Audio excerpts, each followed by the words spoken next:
European leaders have agreed to set up a vast recovery fund to help cushion the economic blow of the COVID-19 pandemic.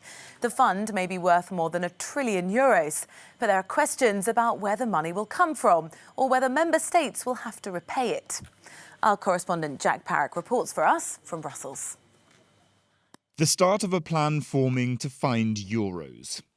We are not talking about billion, we are talking about trillion. After 4.5 hours of video conference, EU leaders who've been battling on how to shoulder debt collectively have agreed to work towards a so-called recovery fund. This fund should be of a sufficient magnitude, targeted towards the sectors and geographical parts of Europe most affected, and be dedicated to dealing with this unprecedented crisis. The leaders have agreed to anchor this fund in the 7-year EU budget from the start of 2021, something they were thrashing out prior to the coronavirus outbreak. The Netherlands has been reluctant to take on debt collectively, but appears to be on board to work on the plan for the fund.